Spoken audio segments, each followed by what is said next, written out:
दोस्तों, इस वीडियो में आईटीआर फाइलर्स के लिए जो इम्पोर्टेंट ड्यू डेट्स हैं विद चेंजेस, वो सभी चीज़ें हम डिस्कस करेंगे।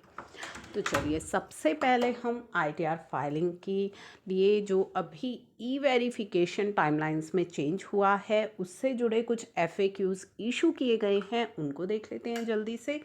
तो यहाँ पे जो न्यू नोटिफिकेशन आई थी जिसमें न्यू टाइमलाइन आई है 30 डेज़ की फॉर वेरिफिकेशन ऑफ आईटीआर।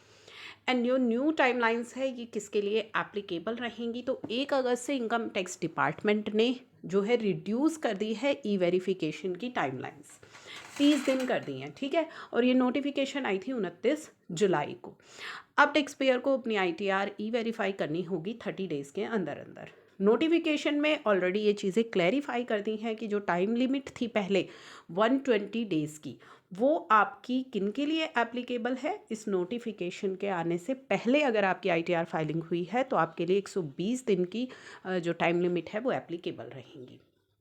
ठीक है, अगर आपने 31 जुलाई या उससे पहले आईटीआर फाइल की है, 31 जुलाई 2022 से पहले आईटीआर फाइल की है तो 120 दिन की टाइमलाइन, और उसके बाद आपके लिए 30 दिन की ये नई टाइमलाइन एप्लीकेबल रहेंगी। सबमिशन के लिए जो है वो 30 दिन हो गई है, यानी कि ई वेरिफिकेशन और सबमिशन ऑफ आईटीआर वी के लिए जो टाइमलाइन है वो 30 डेज़ हो गई है।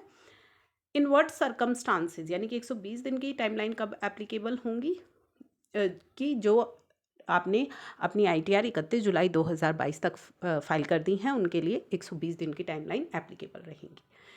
ड्यू डेट क्या रहेगी? What will be the date of furnishing return of income if ITRV is submitted within 30 days?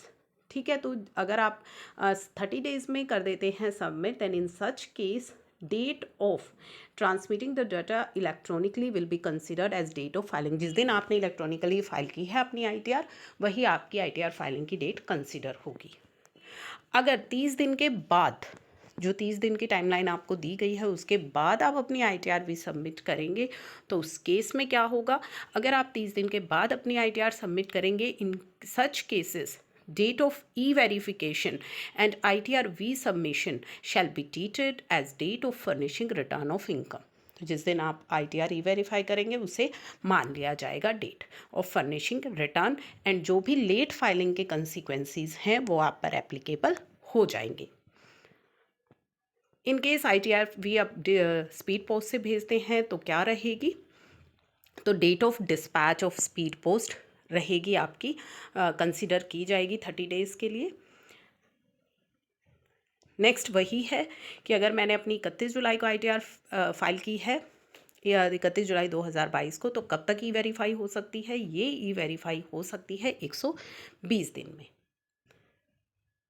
तो अब हम जल्दी से देख लेते हैं अपनी फाइनेंशियल ईयर जो है आपकी 22-23 की आईटीआर फाइलिंग की ड्यू डेट्स। इंडिविजुअल एचयूएफ के लिए 31 जुलाई 2023, ठीक है, अनलेस अगर वो एक्सटेंड नहीं होती हैं तो आपके लिए 31 जुलाई ही रहेगी। जिनके लिए ऑडिट मैंडेटरी है, ठीक है, बिजनेसेस जिनको ऑडिट करानी है उनके लिए 31 अक्टूबर। ट्रांसफ़र प्राइसिंग के केस में 30 नवंबर। रिवाइज्ड एंड बिलेटेड रिटर्न जो है उनकी डेट ऑलरेडी काफ़ी समय पहले चेंज की जा चुकी है, 31 दिसंबर 2023 ही है। तो इन डेट्स तक आपको अपनी आईटीआर फाइल कर लेनी है। बिलेटेड एंड रिवाइज रिटर्न अगर आप फाइल नहीं कर पाते, सॉरी रिवाइज तो आपको अगर ऑलरेडी फाइल कर ली है उसमें कुछ मिस्टेक हैं, रिवाइज करना चाहते हैं तो वो आप 31 दिसंबर तक कर सकते हैं। अब ये डेट भी निकल गई 31 दिसंबर, तो आपके पास क्या विकल्प है? वो है अपडेटेड रिटर्न का। अपडेटेड रिटर्न के लिए कुछ कंडीशंस हैं, अगर वो सेटिस्फाई होंगी तभी आप अपडेटेड आईटीआर फाइल कर सकते हैं।